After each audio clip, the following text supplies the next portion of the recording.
Now this is our next question. For the reaction XA plus YB plus ZC forming the products, the rate law may be expressed as rate is equal to K, and this, where X, Y, Z are the order of the reactions, or order of the reaction with respect to A, B and C. The following table gives the initial rates of reactions under varying concentration conditions of A, B and C. Determine the orders X, Y, Z with respect to the reactants A, B and C.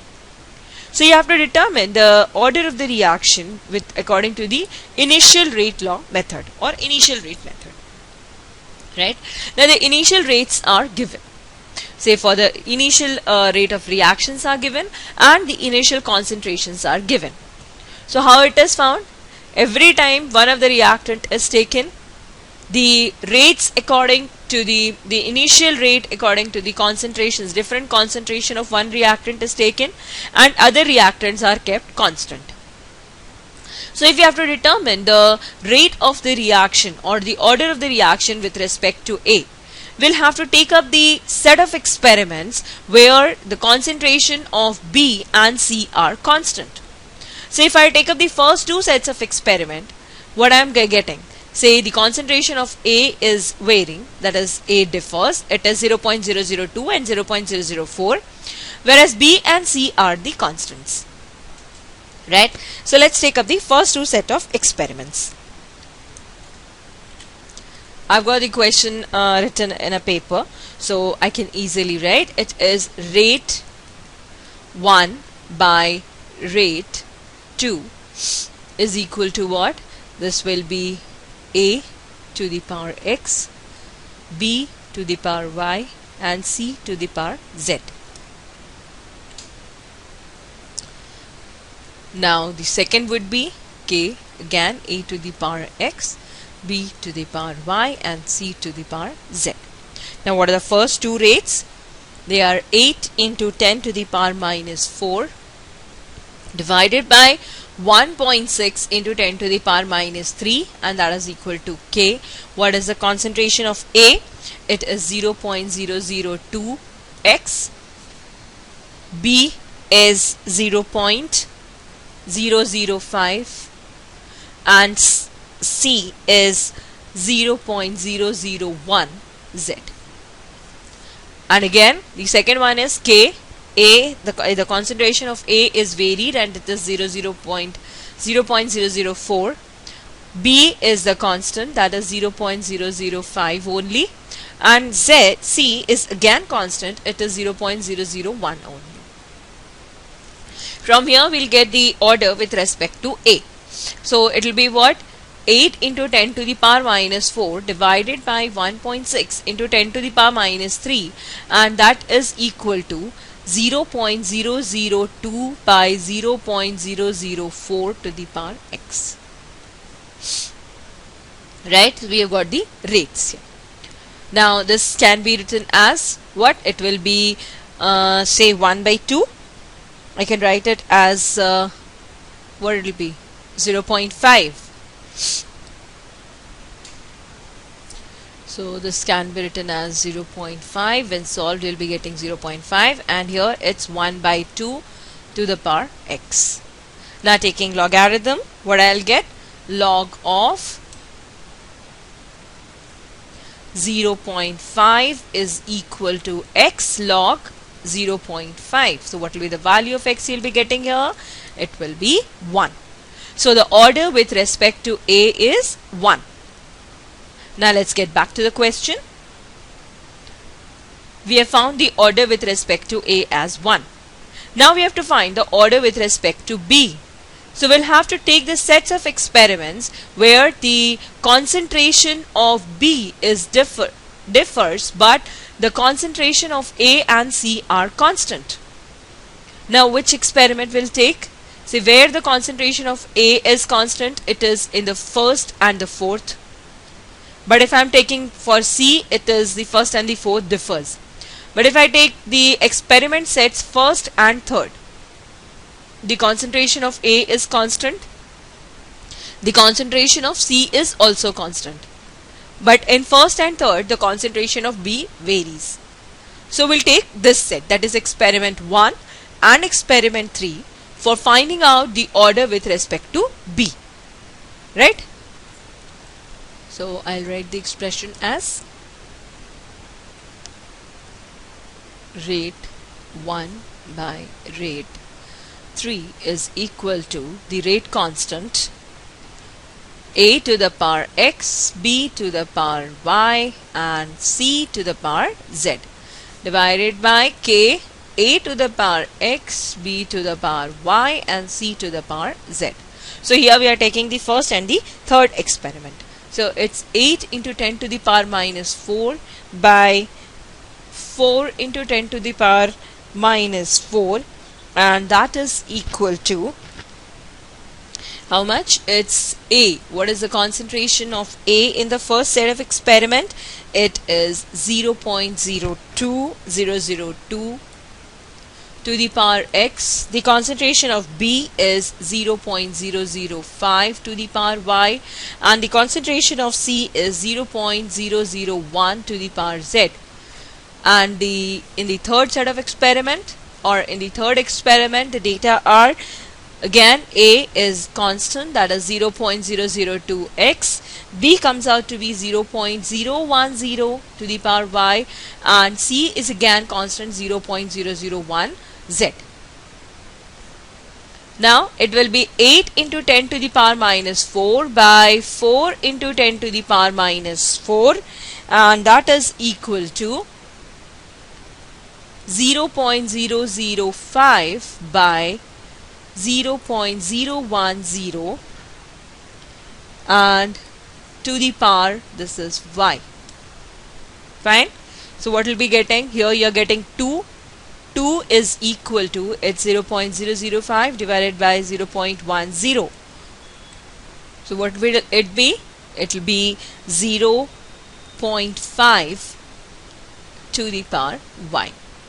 Or 2 is equal to 1 by 2 to the power y. Or we can say it will be taking logarithm, it will be log 2 is equal to minus y log 2. I can write it like this. So what will be the value of y? Y will be equal to minus 1.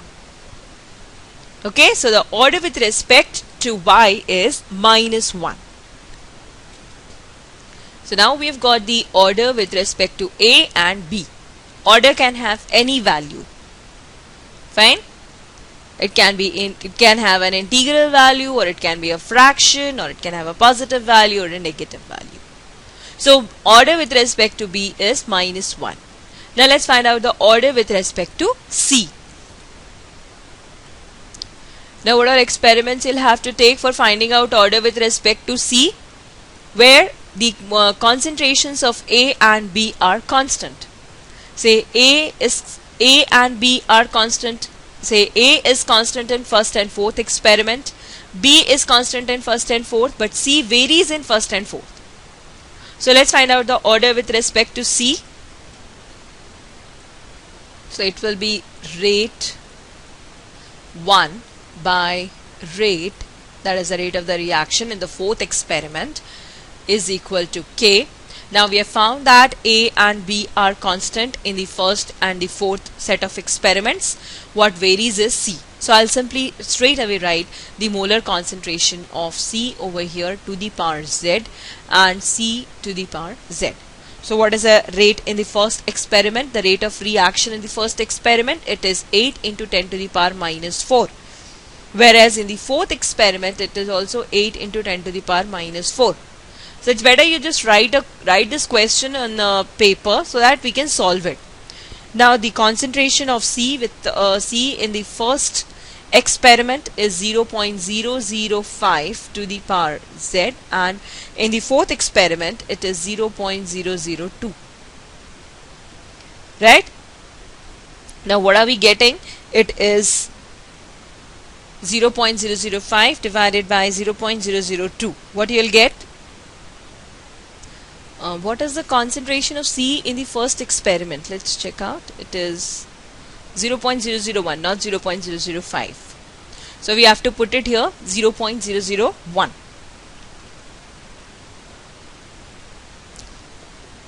To the power z. Now we have got 1 is equal to 1 by 2 to the power z.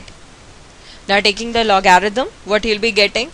Log 1 is equal to z log 1 minus z log 2. Log 1 is what? Log 1 is 0.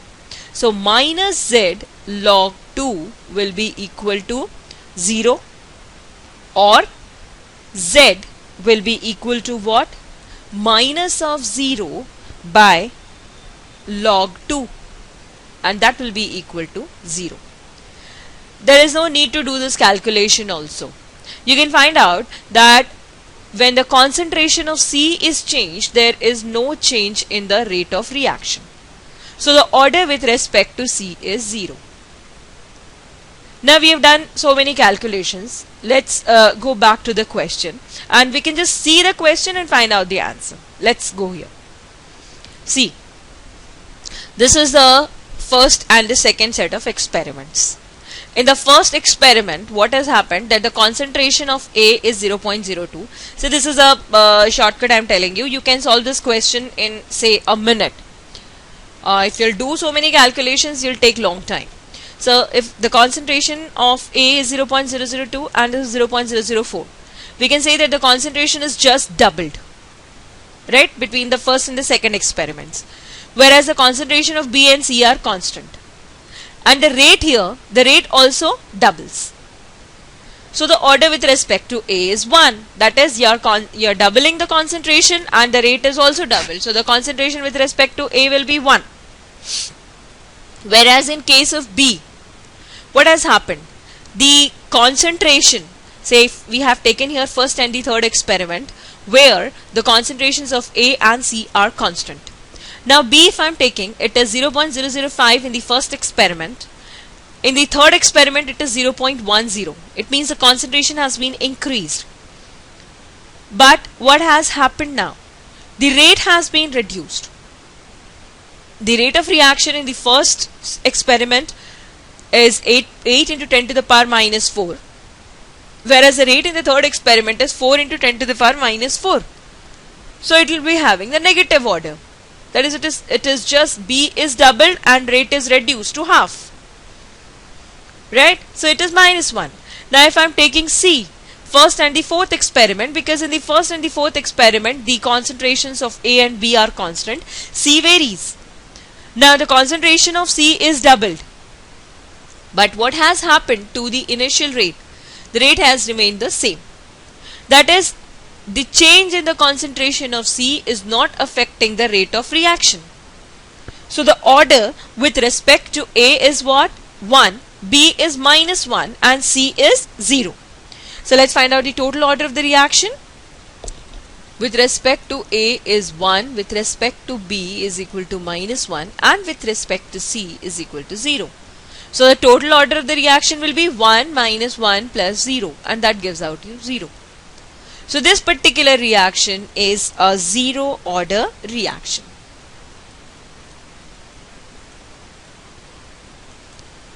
So you can solve this question by using the elaborate calculations, the formula and all, and just by seeing the question also. Just by analyzing whether the rate is doubled or the rate is reduced with the change in the concentrations. So if you are solving it, if you are doing this question in your board exams, you just follow that elaborate method. And if you are solving it in any of the competitive exams, you just check out for the rate, find out the relationship. It is doubled. Just check out for the concentration. Concentration is doubled, rate is doubled. So it is a first order reaction.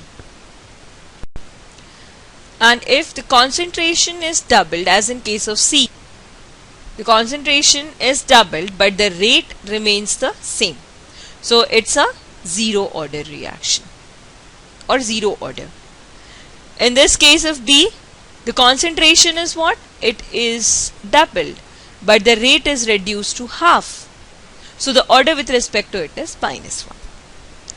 So you can just by checking out the question, you can find out the order of the reaction, right? By checking out the initial concentrations and the initial rates. Or you can solve it in an elaborate manner also, which is time consuming. Now let's take up our next question. Our next question is, a reaction is 50% complete in 40 minutes, 75% complete in 60 minutes. What is the order of the reaction and what is the rate constant? How long will it take for the reaction to be 90% complete? Now this reaction can be zero order, it can be a first order reaction or a second order reaction. Now, say if it's a first order reaction, what is the thing? T half in case of say first order reactions, half-life is independent of initial concentration.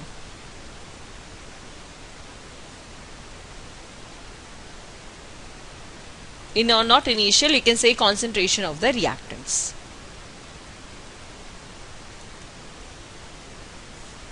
Now in this case, say it is 50% complete in 40 minutes, 75% in 60 minutes. Means 75%, so it's 2 half-lives. It should have been 40 minutes only. That is the just double of it. Okay, not the double. Say 50% complete in 40 minutes. Again, the 75% should have been in 60 minutes, 40 minutes. But it's not the case. T half should remain the same, whatever is the concentration of reactants. Because T half of first order reaction is independent of concentration of reactants. But in this case, it is not so. T half is varying. T half varies with the concentration. Now as this T half varies with the concentration, we have to write the expression for the half-life of a zero order reaction.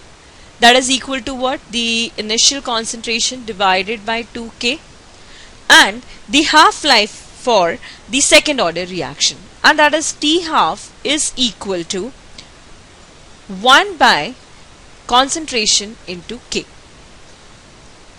Or I can simply write the expression for T is equal to the A naught minus AT by K.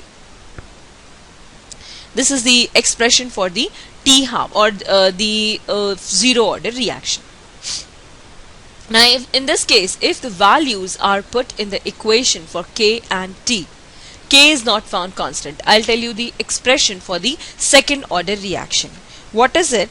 It is K is equal to 2.303 by T into B minus A. Here we don't know whether there are two different reactants or the single reactant with the second order.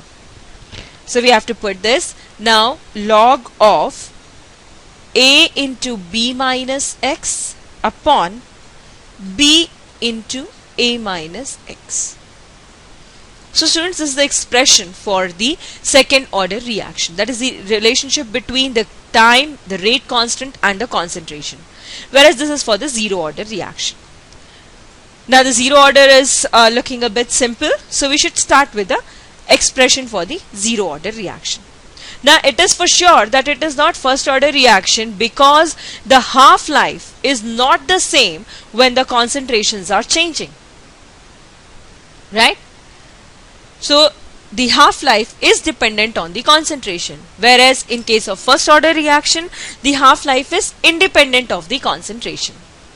Now let's first find out the K value. Okay, so let's consider it a zero order reaction and find out the K value. So K will be equal to A naught minus AT divided by T. Now the initial concentration, it is say 50% and 75%, so we can take it the initial concentration as 1. Right? Now K is equal to, say if I'm taking 1 as initial concentration, minus it is say 50% complete in how much time? 40 minutes. So what is the concentration after 40 minutes? It is 0.5 divided by time, that is 40 minutes. Now this will be equal to 0.5 divided by 40. Just solve it. What you'll be getting? We'll be getting some 0.0125 per minute, the rate constant. See, when to find out the order of the reactions, if we are putting in the expressions, we are using the expression for every set of value. The value of K should be constant. That is, for every set of the concentration and time, the value of K should be constant. Now let's take up the second case. Initial concentration is again 1 minus. Now what is the concentration? What is your question saying? The question is saying that it is 75% complete in 60 minutes. So after 60 minutes, how much of the reactant is left? That you have to write the final value. It is 75% complete in 60 minutes. So what is the amount of reactant left after 60 minutes? It is 0.25, or that is 25% is left. This divided by the time, that is 60. So what will be the thing? It will be 0.75 divided by 60. Just solve this expression. Say 0.75 divided by 60. It will be again 0.0125 per minute. That is your rate constant. The value of the K that is the rate constant is constant in both the cases. It means it is a zero order reaction. So now we have find out that it's a zero order reaction. Had it not been constant, had it been say 0.125 and somewhere 2, then we would have used the expression for second order reaction, that is this. Fine? Then we have used this expression. Then we would have used this expression to find out the value of K. Now what is our next part? We have found the value of rate constant. How long will it take for the reaction to be 90% complete? Now we are asked to find out the time. Now we are sure of that the reaction is a zero order reaction. So we have to use the expression for zero order reaction. We have the value of K. It is 0.0125, that is equal to 1 minus how much of reactant will be left after 90 minutes? Say 90% decomposition. It will be 0.1 divided by T. So the time will be equal to 1 minus 0.1 divided by 0.0125. So what will be the answer of this? It is 1 minus 0.1 and that divided by 0.0125. So it comes out to be 72 minutes. So the reaction will be 90% complete in 72 minutes.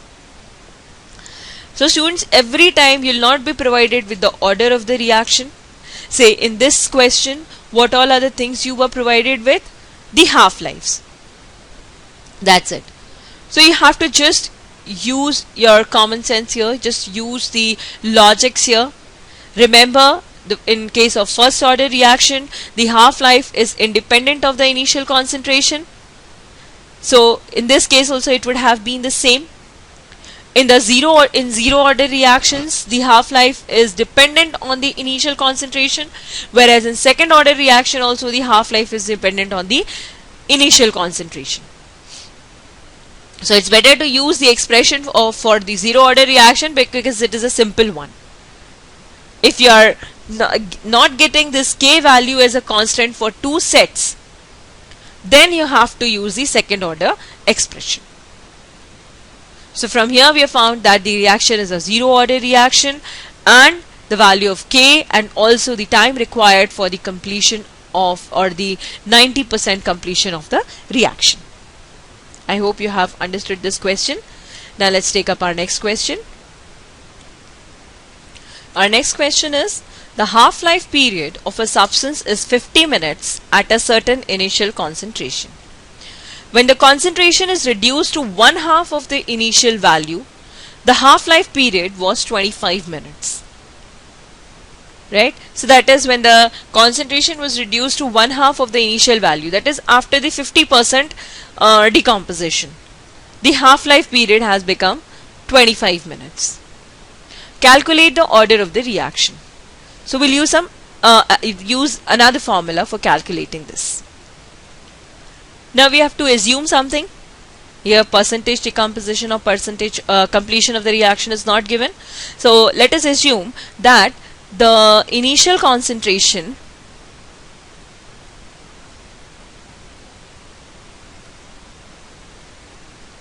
was a mole per liter. Now A0 1, the half-life A, and in this case the half-life is equal to 50 minutes. That is when the initial concentration is A, the half-life is 50 minutes. Now A0 2, when the initial concentration is A by 2, see what is written here, when the concentration is reduced to one half of the initial value. So it is A by 2, T half, that is the half-life, is 25 minutes. Now what we can do is, either we can use that formula, that is we can assume that it is a zero order reaction. Of course it is not a first order reaction. In the case of first order reaction, the half-life of a reaction is independent of the initial concentration. But here it's not the case. So it can be either a zero order or a second order reaction. We can use that equation to find out the value of K in both the cases. We can use another formula also, that is T half is proportional to 1 by A0 to the power n minus 1, where n is the order of the reaction. Now in this case, say T half for the first case divided by the half-life in the second case will be equal to what? Initial concentration in the second case to the power n minus 1 by initial concentration, say this is whole raised to the power, in the first case to the power n minus 1. Okay? Now, what is the half-life in the first case? The half-life in the first case is 50 minutes. So, it's 50. Half-life in the second case is 25 minutes. Initial concentration is A. Initial concentration in the second case is A by 2 to the power n minus 1. Right? In the second case, I should have written it above. Now what will I get? I'll get 2 here. 2 is equal to 1 by 2 to the power n minus 1. Now you can take the logarithm also, or you can solve it as 2, that is 2 by 1 to the power 1 is equal to 2 by 1 to the power 1 minus n. Can I write this 1 by 2 to the power n minus 1 as 2 by 1 to the power 1 minus n? Now as the bases are equal, we can equate the exponents. Now 1 minus n is equal to 1. So what will be n equal to? N will be equal to 1 minus 1, and that is a zero order reaction, and that is 0. So the reaction order here is 0. So what is the order of the reaction? It is a zero order reaction. So to students, you can use this formula also to find out the order of the reaction, right? So, or first, if in the first case, as we solved the previous question, we found the value of K, 2 different values of K. You can do it here also, apply that formula here also, or you can simply apply this very short and simple formula, that is T half, that is a half-life, is proportional to 1 by A0 to the power n minus 1, and you'll get your answer. So I think we have solved enough of the questions, students. Now it's your part to practice many more questions. We'll be discussing few more questions in our problem solving sessions. But you do practice few more questions because this chapter is very important. Say 1 or 2 numericals come from this topic. Right? So do practice, and I hope you have understood the concepts which I have tried to tell you. So now I'll be concluding this session, students. Thank you for listening patiently, and do have a nice time ahead.